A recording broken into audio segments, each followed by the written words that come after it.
大家好，我是你的爱情导师 Yuri。OK， 今天的这个影片呢，不分享一些技巧，不分享一些干货。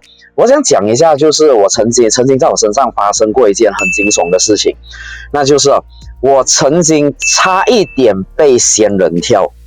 对，你没有听错，我真的差一点被仙人跳。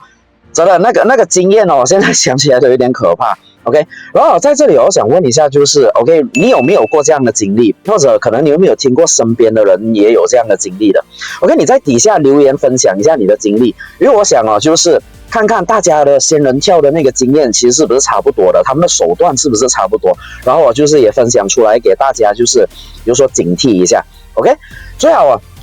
我究竟是怎么样啊？差一点被仙人跳呢 ？OK， 情况是这样子的。我记得那个时候啊，我还不是爱情导师，我也还不知道怎么追女生，完全是一个小白。所以你知道，很多时候啊，我们这个爱情小白哦，就是可能就是不想放过任何一个机会嘛，对不对？所以啊，那个时候其实我蛮勤劳哦，在那个交友软体上哦去找女生了，然后我就碰了很多壁。真的几乎啊，可能10个女生里面呢，可能真的8个9个都不理我的。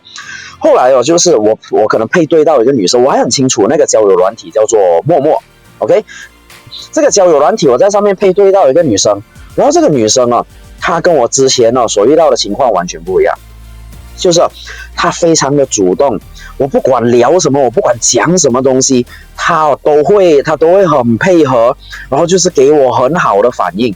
真的，那个时候有一瞬间哦，我真的以为哦，爱情要来了。真的，我那个时候真的是这样子认为，然后我很开心。然后这个时候啊，因为我有很多那种啊，就是那个时候我认识很多那种就是所谓道上的朋友啦 ，OK。那个时候跟他们喝茶的时候啊，我就跟他们讲了这一件事情。然后不知道为什么，那个时候我不知道为什么他们呢，就其中一两个，他们就一副皱眉头的那个表情。他讲，你的那个聊天，你跟他的聊天信息给我看一下。我是奇怪干嘛？我也没有多想哦，就给他，我就给他看了，给他们看了。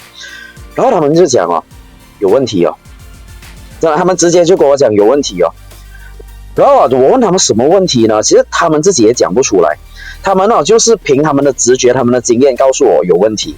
然后最糟的是我已经跟那个女生就是已经约好3天后我们要见面，要出去走走。那个时候已经很多那个幻想，很多那个憧憬了。我在想要发生一些什么事情。然后我也这样子就跟我那一群朋友讲了，他们讲，妈的，这样严重了，你已经答应人家了。然后我这群朋友很义气哦，真的很义气，不愧是道上的朋友，很义气。OK， 他们就讲没有关系。你告诉我们你整个行程，我们从头到尾在后面偷偷保护你。OK， 我在想，也好啊，这样子啊 ，OK， 毕竟我那个时候小白嘛，也害怕。OK， 我就告诉他们了我整个行程。然后一开始这个行程呢，我先跟这个女生是去普普通通吃了个饭 ，OK， 吃了个饭。然后后来我就带这个女生去玩了投篮机。然后当我在玩投篮机的时候，我就看她在玩的时候我的朋友就发了一封信息来了，他说后面有3个男的一直跟在你们后面。所以这个时候我就开始有点害怕。可是你知道，因为爱情小白的关系，我相信你们也有这种情况OK， 有的在底下留言好不好 ？OK， 就是说，即使可能知道危险，可能知道有一点怪怪的，可是还是希望这是真的，还是希望是自己误会，希望自己得到这一个爱情嘛，对不对？我当下的想法也是一样的，所以我就告诉我的朋友就是可能只是误会还是怎么样。然后我朋友就说 OK， 没有关系，我们继续跟在你后面。然后后来就有各种走走，各种玩。然后突然间这个女生她就说了一句，她说她有点累，想睡觉。然后你看我是一个超级敏感的人，我马上就抓到这一个信号了。OK， 然后因为我们去的那个商场附近，它附近就是有蛮多的那些旅店酒店的，所以我就说不然我们去这些旅店休息一下。他点头说好。OK， 然后我们就进了旅店。OK， 怎么样 check in 那些我就省略了。OK， 我们就进了旅店。然后进了旅店，进了房间过后，他做了一件事情让我彻底的证实绝对有问题，绝对有问题。OK， 为什么呢？因为他一进房间他就把他包包放下来，他马上说我要去上厕所。听起来好像没问题，对吗？可是他把他的手机带进去了。OK， 你要知道啊，那个年代不是智能手机的年代，他不可能是进去一边上厕所一边滑手机的，所以我马上就感觉肯定有问题，然后我就发信息给我的朋友，我问他们怎么办，然后他们就说你现在马上离开你的房间 ，OK， 你马上偷偷离开你的房间，躲到那一个逃生梯去 ，OK， 我们会在那里跟你会合，我马上照做了 ，OK。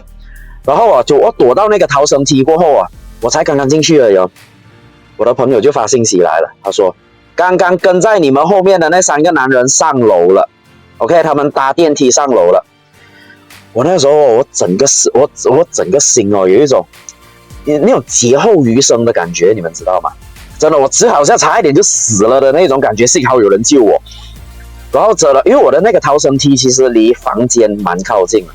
我就听到有人大力敲门，然后突然开门，然后那个女生就说她不见了，然后他们就一群人3个，他们就进房间里面去，然后我的朋友也刚好跟我会合了，然后我们就一起走到那个房间的门口，堵住那个门口，然后我问他们你们在找我啊？然后真的我还很记得他们3个人的那个表情，他们一开始转过来是愤怒的。然后当他看到我背后站着我朋友的时候，我那群朋友的时候，他们是惊恐，因为我那群朋友就是手都是那种纹身刺青的那一种。然后我朋友就说：“你先到下面等我们 ，OK？ 你先到下面的旁边的那一个有一个那个咖啡厅嘛，你先去那里等我们处理一下 ，OK？ 很快我们就会来找你。”然后就是。后来他们就处理完了，然后我知道你们可能会好奇就是他们到底后来处理的怎么样啊？不好意思，很遗憾，我没有办法告诉你，因为我也不知道，真的我也不知道他们怎么处理那一群人了。OK， 因为后来我就请我朋友他们去吃饭喝酒嘛，作为一个答谢。然后我有问他们就是你们怎么处理啊？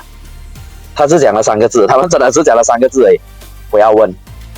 真的，他们就是用广东话讲了3个字，不要问。OK， 所以我也就没有再问了，我也就不知道后来发生什么事。OK， 所以你看故事讲完了，我不是要跟你们讲一个什么很精彩劫后余生的故事。其实我要讲这个东西是后来我有反思，为什么我自己会差一点点被仙人跳。